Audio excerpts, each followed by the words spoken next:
Hello mga kamoto! Naghahanap ka ba ng dual sport motorcycle na affordable for its type? Saktong-sakto ang video na ito dahil ang topic natin today ay ang Yamaha Zero 250. Simulan na natin. Narito ang mga important details na dapat mong malaman sa Yamaha Zero 250. Nariyan ang suggested retail price, down payment at monthly kung kukuha ka nito ng installment. E-check ng mabuti for future reference.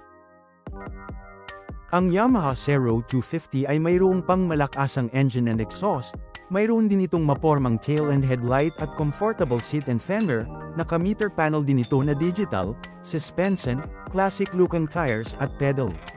Bukod pa dyan ang grip handle nito for safety at naka-disc brake din ito. Ang Yamaha Zero 250 ay may 249cm3 air-cooled, 4-stroke, SOHC, 2-valve engine na may single-cylinder setup. Ito ay may 14.4 kW or 19.6 Ford start max horsepower sa 7,500 revolution per minute at 20.3 Nm max torque sa 6,000 revolution per minute. Gamit nito ang electric starter, fuel injection, at wet sump lubrication na may 1.4-liter oil capacity. May 5-speed constant mesh transmission at wet, multiple disc clutch.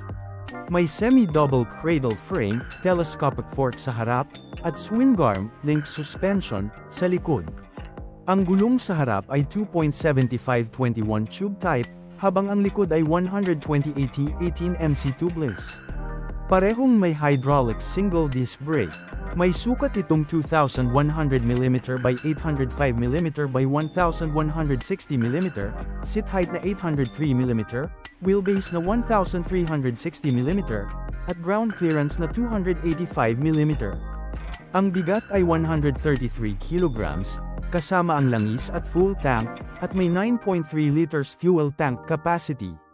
Gamit nito ang TCI ignition system, YTZ7S battery, LED tail light, at digital meter panel para sa malinaw na impormasyon sa biyahe.